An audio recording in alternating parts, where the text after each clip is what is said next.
Delhi LG ने केजरीवाल के घर की मरम्मत पर हुए खर्च की जांच के आदेश दिए। दिल्ली के उपराज्यपाल विनय कुमार सक्सेना ने दिल्ली के मुख्यमंत्री अरविंद केजरीवाल के घर के नवीनीकरण पर भारी धन खर्च करने की हालिया खबरों की जांच के आदेश दिए हैं। खबरों के मुताबिक एलजी सक्सेना ने दिल्ली के मुख्य सचिव को 15 दिनों के भीतर जांच पूरी करने और रिपोर्ट देने का निर्देश दिया है।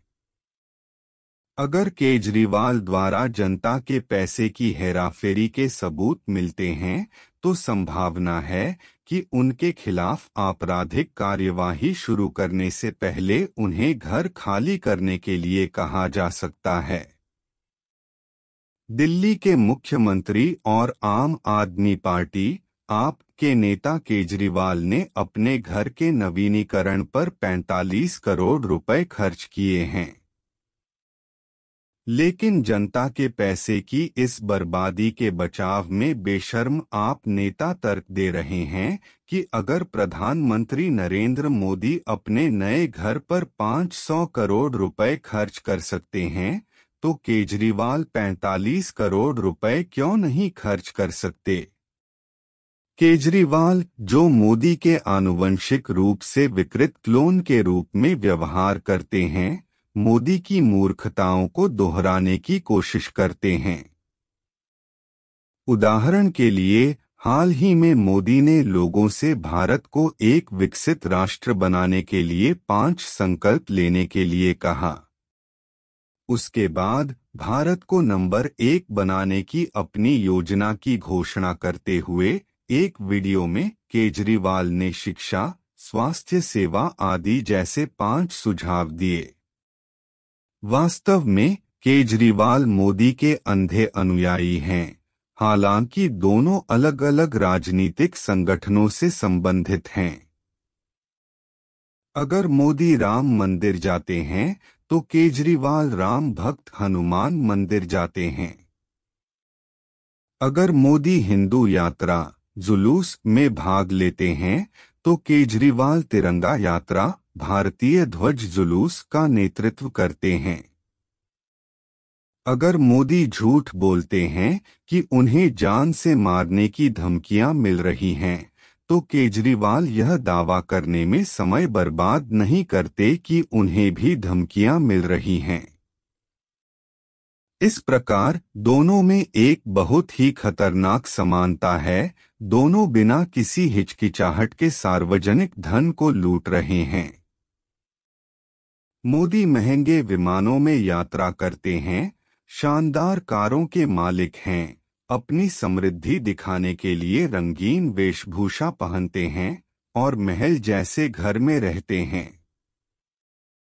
केजरीवाल भी मोदी के दिखावे के मॉडल का अनुकरण करते हैं क्योंकि वह भी सुरक्षा कर्मियों की एक सेना के साथ यात्रा करते हैं, संभवतः पैसे से भरे खजाने के मालिक हैं क्योंकि उनके आप सहयोगी बड़े पैमाने पर भ्रष्टाचार के लिए जेल में हैं और सिर्फ अपने घर के नवीनीकरण पर करोड़ों रुपए खर्च करते हैं।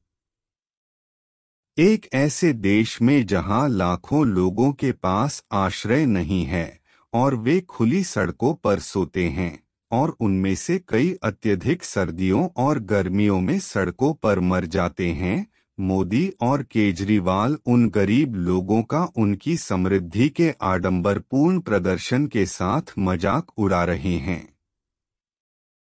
दोनों बेशर्म प्राणी हैं।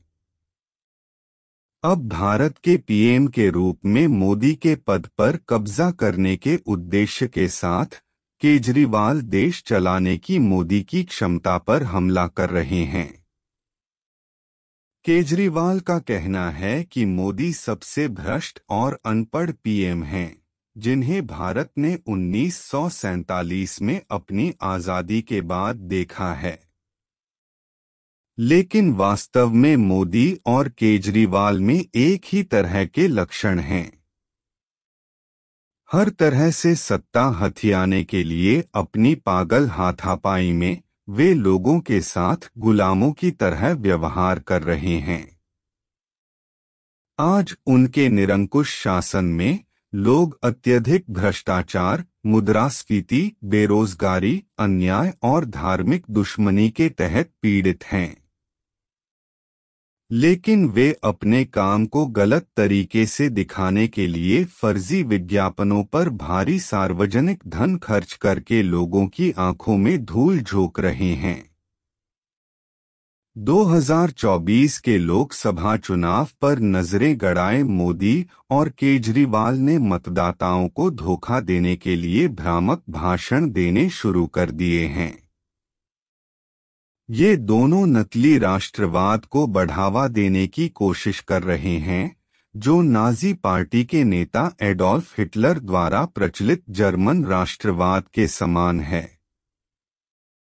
लोकतांत्रिक सिद्धांतों का सम्मान करने के बजाय मोदी और केजरीवाल धार्मिक और नकली देशभक्ति के आधार पर लोगों को विभाजित करके अनुचित राजनीतिक लाभ प्राप्त कर रहे हैं। हालांकि केजरीवाल ने दिल्ली को पूरी तरह तबाह कर दिया है, लेकिन वह अक्सर दिल्ली के स्कूलों और अस्पतालों के बारे में देश भर में झूठ बोलते हैं। वास्तव में दिल्ली के लोग बड़े पैमाने पर भ्रष्टाचार, घातक प्रदूषण, सड़ी हुई शिक्षा प्रणालियों और चरमराती स्वास्थ्य सेवा बुनियादी ढांचे से पीड़ित हैं। लेकिन केजरीवाल अपनी प्रशासनिक विफलताओं को छिपाने और जनता को धोखा देने के लिए विज्ञापनों पर भारी सार्वजनिक धन खर्च करते हैं। इस बीच मोदी की भारतीय जनता पार्टी भाजपा अपने घर के नवीनीकरण पर पैसा खर्च करने के लिए केजरीवाल के इस्तीफे की मांग कर रही है। लेकिन ये बेईमान भाजपा नेता कभी भी मोदी का इस्तीफा नहीं मांगते, क्योंकि केजरीवाल और मोदी दोनों समान रूप से कुख्यात राजनेता हैं। इस कहानी की पटकथा और निर्माण राकेश रमन ने किया है, जो एक राष्ट्रीय पुरस्कार विजेता पत्रकार और मानवतावादी संगठन RMN फाउंडेशन के संस्थापक हैं। आजकल वह कई समाचार साइटों पर अपनी वैश्विक समाचार सेवाएं चला रहे हैं, जो राजनीति, व्यवसाय, प्रौद्योगिकी, मनोरंजन और शिक्षा जैसे विषयों को कवर करते हैं।